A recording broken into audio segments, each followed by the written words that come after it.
দেখতে দেখতে আজকে 10টা দিন হয়ে গেল আমার সি সেকশনের। তো আজকে হচ্ছে সেলাই কাটার ডেট ছিল, তো এই জন্য সকাল সকাল ঘুম থেকে উঠেই হচ্ছে আমি এখানে ফ্রেশ হয়ে নিচ্ছি। ছোট ছেলেটা এখনো ঘুমাচ্ছে, কিন্তু আজকে আমার যেহেতু সেলাই কাটতে যেতে হবে এই জন্য আমি একটু আর্লি উঠছি, তা না হলে আরো পরে উঠতাম। এখনো অনেকটা ঠান্ডা বাহিরে, তাছাড়া হচ্ছে গতকালকে রাত্রেও আমার ঠিক মতো ঘুম হয়নি। ছোটটাকে রেখে যাব আর বড়টাকে আমার সাথে করে নিয়ে যাব। দুটোটা বাচ্চা রেখে গেলে দেখা যায় আমার মা আর আমার ভাগ্নি মিলে আসলে সম্ভব না, বাড়িতে কাজকর্ম আছে, এই জন্য বড়টাকেই নিয়ে যাই। ছোটটাকে শুধু শুধু কেনই বা এই ঠান্ডার ভিতরে টেনে নিয়ে ছেলের দাঁত ব্রাশ করিয়ে ওর মুখটা ভালোভাবে ওয়াশ করে দিয়ে তারপরে হচ্ছে মুখে ক্রিম মাখিয়ে দিলাম। এরপরে এখন আমিও হচ্ছে ফ্রেশ হয়ে নিয়েছিলাম। ট্যাপের পানিটা এত ঠান্ডা, এই জন্য বাথরুমের থেকে গরম পানি নিয়ে নিচ্ছি। দিনের বেলা তেমন একটা ঠান্ডা না পড়লেও সকাল দিক দিয়ে এবং রাত্রে ভালোই ঠান্ডা লাগে। এখনো গ্রামে ঢাকায় নাকি এখন শীত নাই বলে চলে। আপনাদের ভাইয়াকে ফোন দিয়ে জিজ্ঞাসা করলে আপনাদের ভাইয়া বলে ঢাকায় শীত নেই। লাইনটা হচ্ছে বন্ধ করে দিলাম। এরপরে হচ্ছে আমার ছেলের যে খাবারের গোছগাছ করা লাগবে সেগুলো হচ্ছে আমি রেডি করে রেখে যাব, যেহেতু আমার আসতে অনেকটা সময় লাগবে। আর আমার বাড়ি থেকে হচ্ছে হসপিটালটা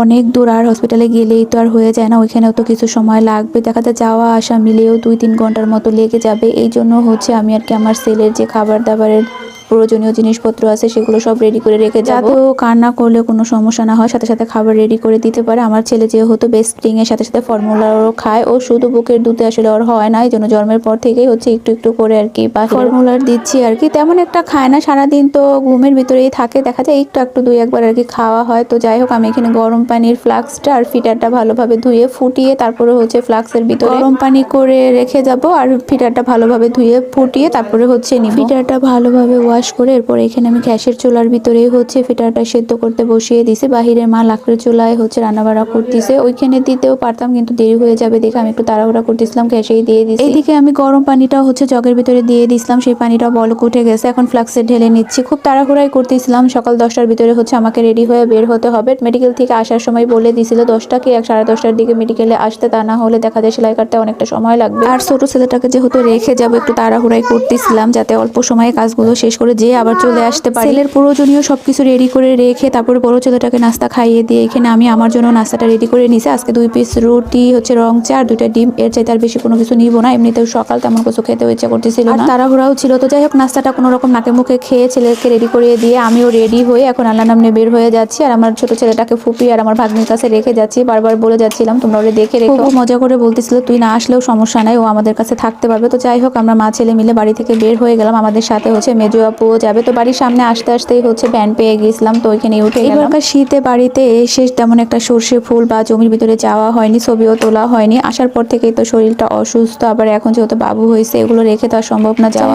আপুর বাড়ির সামনে চলে আসছি। আপুকে আগে ফোন দিয়ে বলে রাখছিলাম যে আমরা ভ্যান নিয়ে তোমাদের বাড়ির সামনে আসতেছি, তুমি রেডি হয়ে থাকো। তো আপু